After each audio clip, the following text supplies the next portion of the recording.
The strange encounter, the cargo ship Aurora, drifted through the silent stretch of deep space.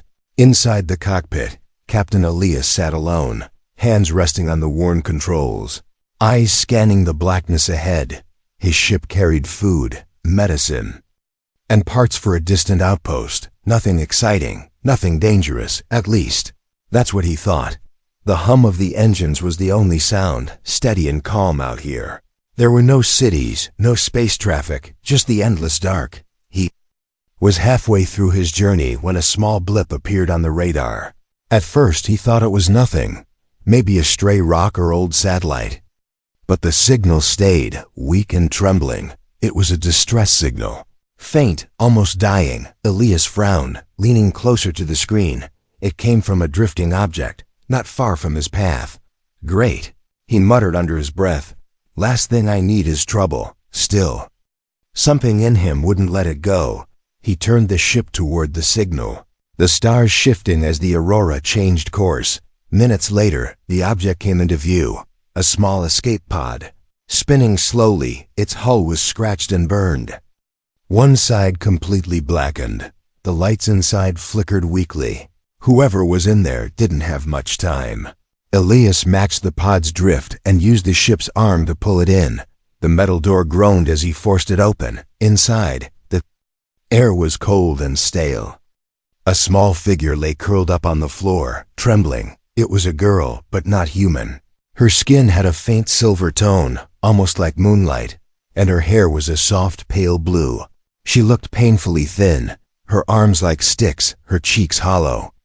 Her large eyes opened slowly, glowing faintly in the dim light. Elias froze for a moment. Unsure what to do, she spoke, her voice weak and broken. Food. Please. Her words were rough, but understandable. Elias reached into his pack and pulled out a protein bar. She snatched it with shaky hands and ate like she hadn't seen food in days. As she ate, she kept staring at him, unblinking there.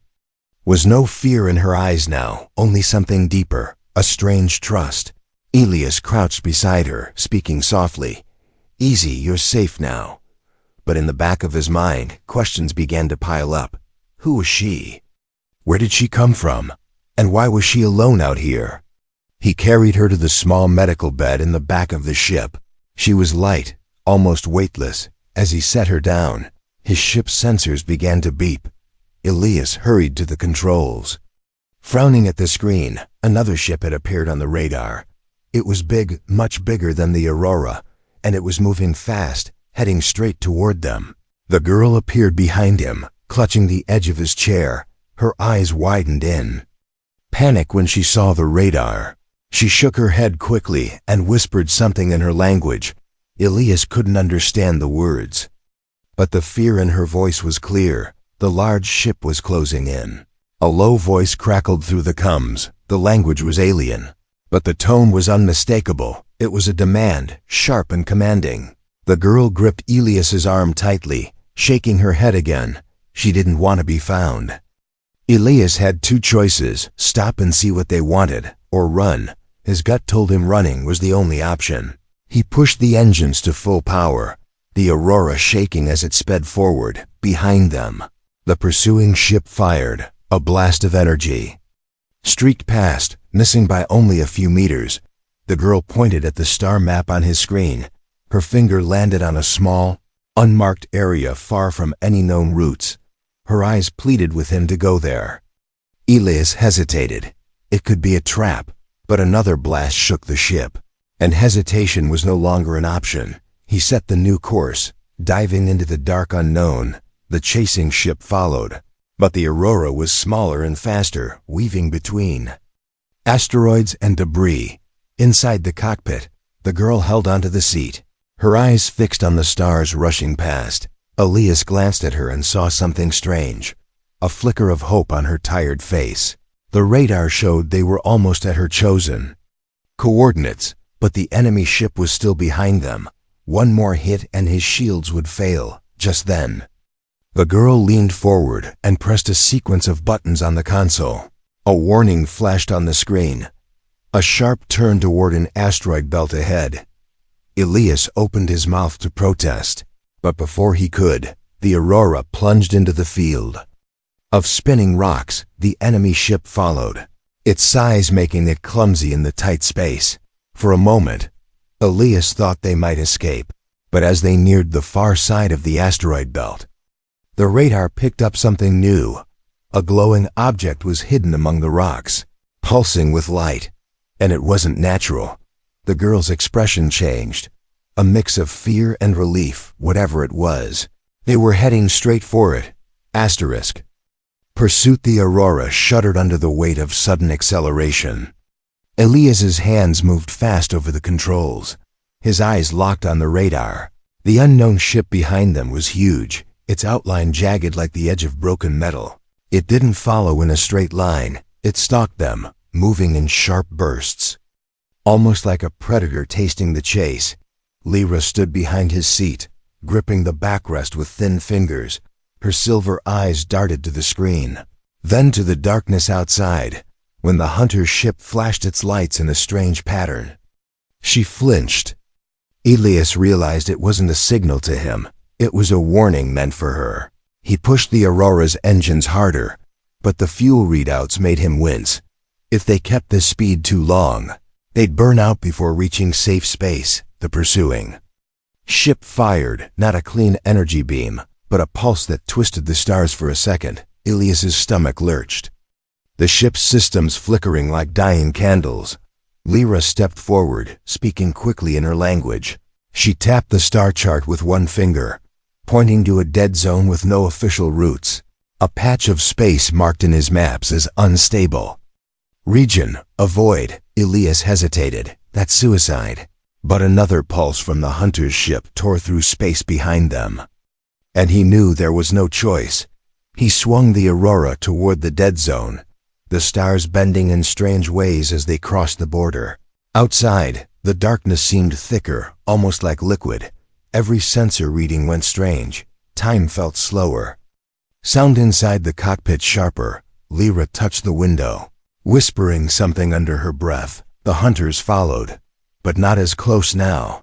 Their ship's movements grew clumsy, as if the space around them was heavier. Elias's mind raced. If this strange region was slowing them, maybe it could stop them completely. He skimmed the Aurora past floating debris, chunks of rock that pulsed faintly as if alive. One brushed the hull, and the lights dimmed for a second. Lyra met his gaze, her expression deadly serious. She pointed ahead, to a faint, flickering glow hidden between drifting black masses. It wasn't a star. It pulsed like a heartbeat as they drew closer. The hunter's ship began to drift backward. It was as if something in the dark was pushing it away. Elias didn't know whether to be relieved or terrified. Lyra's eyes stayed locked on the strange glow, and in the silence, Elias could swear he heard something, not over the comms, not in the ship, but in his head. A voice, deep and ancient, calling to her. Asterisk. The hidden world. The Aurora burst out of the asteroid belt, its hull scraped and shields barely holding. Elias let out a breath, thinking they had lost the hunters. But before him stretched something he had never seen on any star map. A small moon floated in the void, wrapped in a swirling blanket of glowing clouds. The light from the clouds danced like slow lightning, making the surface shimmer in strange colors. The girl, Lyra, pressed her hand against the window, her silver eyes wide. A single word escaped her lips, so soft Elias almost didn't hear it. Home. The moon's surface was unlike any place Elias had landed. Forests of giant crystal-like trees covered the ground, their branches glowing faint blue. Rivers of liquid light wound through the valleys, moving as if alive. The air shimmered with floating specks that moved in patterns, almost like they were watching. Lyra's voice was low but urgent. They cannot find this place. She looked at Elias, her gaze sharp. If they do, everything dies. Elias studied the radar. The hunter's ship was still somewhere out there. They had a head start, but not much. He guided the Aurora down through the clouds, his hand steady but his mind racing. The landing was rough. The ground was soft and uneven, almost breathing under the ship's weight. When the engines powered down, The forest seemed to lean closer, as if curious. Elias grabbed his blaster and stepped out, Lyra following close. The air was warm and heavy, filled with a faint humming sound. Every step they took made the crystal ground light up under their boots. From the shadows, small glowing creatures with glassy skin peeked out. Their eyes were huge and unblinking, and their movements perfectly silent. Lyra walked ahead with surprising strength. Leading him into the forest, they came to a narrow path between two massive crystal pillars. Beyond it was a hidden cave, the walls covered in carved symbols and strange glowing lines. She stopped and placed her hand on the wall. The carvings lit up, forming an image, a great war, ships burning in the sky, her people fleeing. Elias realized this was history, written in light. Lyra turned to him, her voice steady now. "I am the last of my tribe." Her eyes did not waver. "The hunters chase me not for who I am, but for what I carry." Before Elias could ask, the humming sound in the air deepened. The floating lights around them began to move faster, swirling in warning. And then, from somewhere beyond the forest, came the low, mechanical growl of an approaching engine. Secrets in the forest. The sound of the engines faded, swallowed by the thick, glowing forest. Elias kept his blaster ready, scanning the strange trees. They weren't wood. Each trunk looked like it was carved from dark glass, and inside, veins of light pulsed slowly, like a heartbeat. The air tasted faintly sweet, yet it carried a sharp, metallic scent that set his nerves on edge. Lyra moved ahead without fear. She didn't walk. She almost glided between the crystal trees, her bare feet barely touching the glowing ground. The tiny floating lights from earlier followed them, bobbing gently in the air. Elias realized they weren't insects, but something else. Their shapes kept shifting, like liquid trapped in glass. A narrow stream cut through the forest. Its water not water at all. It was liquid silver, moving against the current, as if climbing back toward its source. When Elias crouched to touch it, Lyra grabbed his wrist sharply, shaking her head. "Not safe," she said simply. Her tone made him believe her. They reached another cave, this one hidden under the roots of a massive crystal tree. The entrance was no wider than Elias's shoulders, but Lyra slipped inside with ease. Elias followed. Crouching low, the cave was warmer than outside, the walls alive with tiny moving lights like fireflies trapped inside stone. In the center stood an altar carved from the same crystal as the trees. Upon it rested a small sphere, glowing softly. It wasn't just light, it seemed to breathe, expanding and shrinking. Lyra stepped forward and placed both hands on it, closing her eyes. When she opened them again, Elias almost stepped back. Her irises now glowed like molten gold. "This," she said quietly, "is my family." Elias frowned, not understanding. Lyra placed her hand over his, guiding it to the sphere. The moment his fingers touched the surface, his mind filled with images. Tall beings with silver skin like Lyra. A village surrounded by glowing rivers, laughter, music that felt like wind. Then fire, screams, ships falling from the sky, and a man's voice calling Lyra's name before everything went dark. Elias pulled his hand away, his breath sharp. The sphere pulsed once, as if it had a heartbeat, then went still. Lyra's voice was firm. "The hunters want this, because it remembers." Elias understood. It wasn't just a memory. It was proof of what had happened to her people. Something powerful enough to bring the truth into the open. Before he could say more, the tiny floating lights in the cave shot toward the entrance. The ground outside trembled. A beam of harsh white light swept through the forest, cutting through the glow of the trees. The hunters had landed. Lyra turned to Elias, her voice calm but cold. "If they take me, this world dies too." From the cave mouth, a shadow moved, not human, not fully alien, but something in between. The truth revealed. The forest went still. Even the glowing creatures froze, their golden eyes locked on the human leader. Elias kept his blaster raised, his mind racing. He hadn't seen another human this far from the colonies in years, and never among alien hunters. The man stepped closer, his boots crunching on the crystal ground. Up close, Elias could see the faint scars on his face, the cold precision in his eyes. "This girl," the man said, nodding toward Lyra, "is not what she looks like." His tone was almost casual, as if they were discussing cargo, not a living being. Elias didn't lower his weapon. "She's a child," the man's smile deepened. "She's a key." He glanced at Lyra, his gaze sharp. "Her blood carries a map, one that leads to something older than either of our species." Lyra's voice was quiet but steady.